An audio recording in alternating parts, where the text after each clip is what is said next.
자, 오늘의 시사평론 대한민국의 시사레이더 리엘 파트너스의 이승기 변호사 연결돼 있습니다. 자, 이승기 변호사님 안녕하세요. 예, 안녕하세요. 예, 변호사님 지금 저 유튜브 보고 계십니까 혹시? 아직 안 보고 있습니다. 지금 저 소리가 좀 안 나온다고 해가지고 예. 곧 소리가 또 나올 거니까 우리 저 애청자분들 조금만 기다려 주시고. 자, 어떻게 주말 잘 보내셨습니까? 예, 주말 잘 보냈습니다. 우리 MC님도 잘 보내셨죠? 발음이 또 뭐 MC가 이렇게 힘듭니까? 아침에 또 영어가 잘 안 나오네요, 아침이라. 예, 잘 보냈습니다. 자, 오늘 첫 번째 이슈 뭡니까? 예, 오늘 첫 번째 이슈는 채널A 기자 무죄, 검언 유착 실체 없다입니다. 자, 이동재 전 채널A 기자의 그 강요미수 혐의에 대한 1심 판결이 나왔는데 무죄가 선고가 됐습니다. 이 사건이 원래는 이 전 기자와 또 한동훈 검사장과의 그 검언 유착 의혹에서 시작이 됐는데 한 검사장과의 유착 관계가 밝혀지지 않아서 이 전 기자의 단독 범행으로 기소가 된 거지 않습니까? 예. 자, 이번 판결 어떤 내용인가요? 예, 이전 기자가 그 신라젠 대주주였던 이철 전 밸류 인베스트 코리아 대표에게 이 5차례 편지를 보내서 유시민 노무현 재단 이사장을 비롯한 이 여권 유력 인사들의 비리 정보를 알려달라라고 강요했지만 미수에 그쳤다는 혐의를 받고 있었습니다. 예. 당시에는 뭐 한동훈 검사장과 이런 부분에 대해서 교감이 있었던 거 아니냐, 그래서 검언 유착이라 그랬지만 유착 관계가 밝혀지지 않아서 이전 기자의 이제 개인적인 단독 범행으로 이제는 기소가 됐는데요. 그런데 이 강요죄라는 거는요, 이 폭행과 협박 등을 통해서 그 구체적인 해악을 고지해 겁을 먹게 한 다음에 의무 없는 일을 하게 만들어야 되는 겁니다. 그래야 성립이 되는데 이 재판부에서는 이전 기자의 행위가 이 강요죄에 해당할 만한 이 구체적인 해악의 고지가 없었다, 이렇게 봤는데요. 우선 이전 기자가 보낸 그 편지에 대해서는요, 그 편지에서 언급된 내용들은 그 뭐 수사에 관련된 내용들이 막 언급이 돼 있는데 이런 내용들 대부분은 이미 언론에서 보도가 됐거나 이 취재를 통해서 알 수 있는 내용들이라면서 이 신라젠에 대한 강제 수사 가능성도 이 검찰과 직접 교감해서 얻은 뭐 내부 정보라고 보기는 어렵고 또 뭐 그렇기 때문에 뭐 피고인, 그러니까 이전 기자가 검찰의 영향력을 행사할 지위에 있다고도 보기 어렵다. 뭐 이런 말로는 그 정도로 보기 어렵다라고 했고요. 또 이번 사건에 또 지모 씨라는 제보자가 있는데요. 이 제보자가 언론에 알리면서 이 사건이 공론화가 됐는데 이전 기자가 이 지모 씨를 만나서 뭐 이번에 이번에 요거에 대해서 솔직히 털어놔야지 나중에 피해가 없다, 뭐 이런 취지의 얘기를 했거든요. 사실 그런 얘기를 한 거는 도덕적으로 참 큰 문제인데 이 재판부는 이런 발언에 대해서도 그 발언이 그냥 이전 기자가 먼저 한 게 아니라는 겁니다. 한마디로 이 제보자인 지모 씨가 이전 기자에게 당신이 검찰 고위층과 연결돼 있고 선처를 해줄 수 있다면 그 자료를 갖고 와봐라. 그런 자료가 없다면 취재 정보를 줄 수 없다라고 하니까 이 이전 기자가 뒤늦게 급히 한 검사장과의 녹취록을 만들어 이제 이걸 보여줬다고 하면서 결국 이 지모 씨가 검언 유착 의혹의 원인을 제공한 거 아니냐. 그렇기 때문에 이제 무죄다라고 한 거고요. 다만 재판부는 무죄 선고 전에 피고인의 행위는 명백한 취재윤리 위반이라 이제 비난받아 마땅하다. 그러니까 법적으로는 무죄지만 도덕적으로는 문제가 있다라는 점을 분명히 했습니다. 그렇군요. 자, 물론 앞으로 그 항소심을 지켜봐야겠지만은 이번 판결만 놓고 보면 사실상 그 지난해 정치권을 흔들었던 그 검언 유착 의혹의 실체가 없다는 건데 당사자들의 입장은 어떤가요? 예, 이전 기자는 이제는 판결 직후에 입장문을 내고요. 제보자와 최초 이 사건을 보도한 MBC 그리고 정치권 간에 정언 유착은 없었는지도 동일한 강도로 좀 철저히 수사해달라라고 밝혔고요. 또 한동훈 검사장 역시요.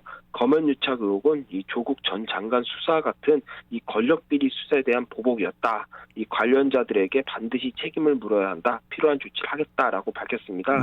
이 정치권의 반응도 여야 입장에 따라 서로 대립하고 있습니다. 하지만 이 추미애 전 장관 같은 경우에는 이번 무죄 판결도 검언 유착의 연장선이다라고 하면서 이 검찰과 언론에 의한 재판 방해로 무죄가 나온 거다.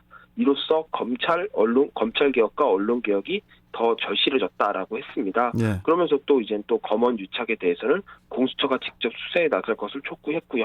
그런데 이 검언 유착에 대해서는 지난해 저도 몇 차례 다뤘는데요. 예. 이 친정부 성향의 이성윤 당시 이제 서울중앙지검장이 주도한 수사에서도 한동훈 검사장과 이정 기자와의 이 유착 관계가 전혀 발견되지가 않았습니다. 예. 그리고 이번엔 아예 이정 기자의 강요 미수 혐의마저도 무죄가 나왔고요. 그러니까 지금까지 나온 결과만 보면은 검찰과 법원 모두가 이 검언 유착에 대해 실체가 없다고 한 만큼 이 부분까지 부정하는 건 너무 과하지 않나 이렇게 보이는데요. 만약 공수처가 수사해서 공수처도 검언 유착이 아니라고 하면 그때는 또 공수처도 검언 유착의 연장선이라고 해서 비판할 건지 뭐 그러면 어느 정도 선에서 인정을 해야 될 때가 된 게 아닌지 이렇게 보고 있습니다. 예, 알겠습니다. 계속 또 지켜보고요. 자, 다음 이슈 전해주시죠. 예, 다음 이슈는 일본 외교관 성적 망언 논란, 문 대통령 도쿄 행은입니다. 자, 소마 히로이사 일본 총괄공사가 한 언론사와 가진 오찬 겸 면담 자리에서 문재인 대통령의 대일 외교를 부적절한 성적 표현에 빗댄 사실이 알려져서 지금 뭐 파문이 일파만파 커지고 있는데요. 이거 뭐 어떤 내용입니까? 예, 일단 총괄 공사라고 하면요, 주한 일본 대사관 안에서는 이 아이보시 코이치 주한 일본 대사 다음으로 2인자라고 보면 됩니다. 네. 상당히 엄청난 고위 외교관이죠. 사실 고위 외교관인데 이 소마공사가 최근 JTBC 취재진과 가진 비공개 오찬 자리에서 이 한일 관계에 대한 질문을 받고는 이렇게 답변을 했습니다. 일본 정부는 한일 문제에 신경 쓸 여유가 없다. 문 대통령 혼자서만 신경전을 벌이고 있다라고 하면서 뭐 여기까지야 뭐 비판적 견해로 보면 되니까 뭐 문제는 없는데 다음 발언이 문제가 됐습니다. 이 소마공사는 문 대통령이 이 마스터베이션, 그러니까 자의행위를 하고 있다라고 해서 문 대통령의 대일 외교에 대해서 아주 성적인 표현까지 써가며 비하를 한 겁니다. 이 관련 보도가 지난 16일에 나왔는데 예.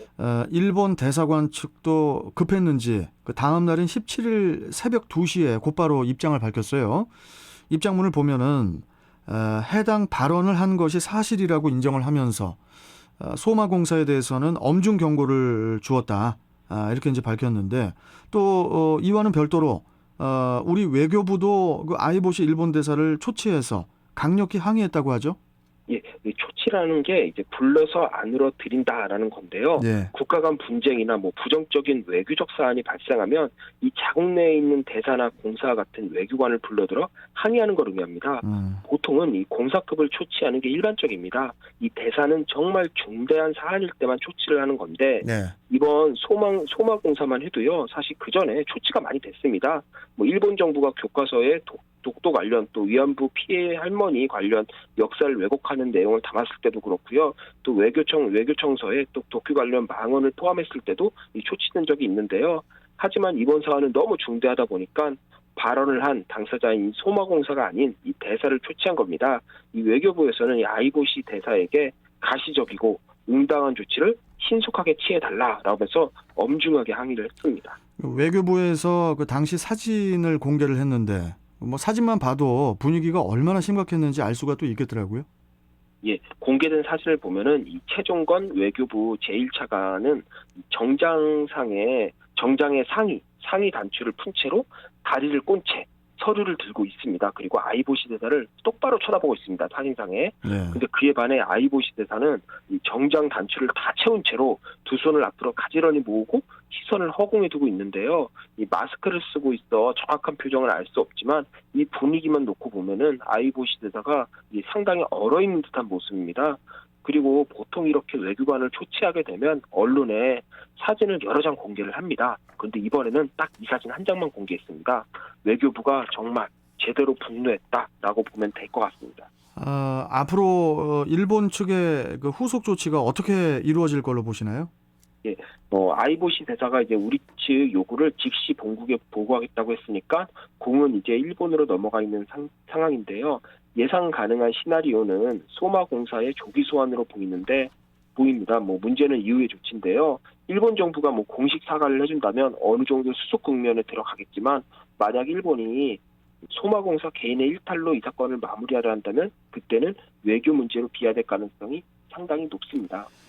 그 도쿄올림픽을 눈앞에 두고 문 대통령의 그 방일 여부에 관심이 계속 모아졌는데 이번 사건이 이제 찬물을 끼얹은 것 같습니다. 일단 그 청와대 측은 이번 망언과는 별개로 그 지난 주말까지는 일본 측의 그 전향적 입장을 기다려본 뒤에 최종 판단을 내리겠다는 그런 입장이었는데 어떻게 됐습니까? 이게 지금 좀 정확히 확인을 해야 될 것 같은데 한 15분 전에 정확히 15분 전쯤에 요미우리 신문, 그러니까 일본의 요미우리 신문 발에서 어떤 기사가 나왔냐면요. 그 우리 문재인 대통령이 올림픽 개최를 명분으로 이제 방일을 할 거고 23일 한일 정상회담이 예정돼 있다. 그리고 소마공사는 이게 경질 처리할 거다. 이런 내용이 일단 보도가 나왔습니다. 예. 근데 이 보도가 이제 우리 측에서 확인된 건 아니고 일단 요미우리 신문에서 확인이 된 건데 뭐 만약에 이게 사실이라 그러면은 일본 측이 뭐 우리 정부가 내세운 방일 조건 이제 세 가지가 있는데요. 후쿠시마 오염수 방류, 그리고 수출 규제 문제, 강제징용이나 위안부 피해 할머니 문제, 이렇게 세 가지 문제에 대해서 진지한 논의를 시작하다고 한다면 우리가 방일하겠다 그랬는데, 그럼 이 조건을 받아들인 걸로 이렇게 일단 확인이 되는데요. 일단 뭐 요거는 요미우리 신문 측이지 아직 우리 청와대 공식 입장은 아니니까 좀 지켜봐야 될 걸로 보이고요. 문제는 일본 외교관에 이 정도 발언이 나왔는데 이게 원래대로 하면은 일본 정부에서 먼저 아주 뭐 정부 차원의 아주 뭐 신속한 사과가 나온 다음에 이런 방일 일정이 나와야 되거든요. 예. 이게 우리나라 이제 국격이라든지 우리나라의 자존심의 문제인데 일단 그 일본 정부에 일단은 뭐 사과가 없는 상태에서 일본 신문 쪽에서 이런 뭐 방일 관련 정보가 나온 거는 사실 우리 정부나 우리 뭐 국민들 입장에서는 사실 뭐 이렇게 썩 기분 좋은 일은 아닌 걸로 그렇게 생각이 됩니다. 예, 일본 외교관이 우리나라의 대통령이 마스터베이션을 하고 있다. 그렇죠. 참 저질적인 발언이죠. 이게 지금 제가 그 시사 MC로서 코멘트 말고 그냥 육각수틱한 멘트 하나만 치자면 예. 뭐 솔직히 일본도 우리를 싫어하고 우리야 뭐 당연히 짚고 넘어가야 할 것들이 많으니까 당연히 또 일본이 싫고 과연 실사구시의 대일 관계가 현실적으로 발전할 수 있을지 그냥 이제는 이승기 변호사님 예. 이제는 그냥 한판 붙고 싶어요. 예, 이게 좀 계속 일본 얘기만 하다 보면은 이거 뭐 폭염보다도 더 스트레스니까 한숨만 나옵니다, 이거.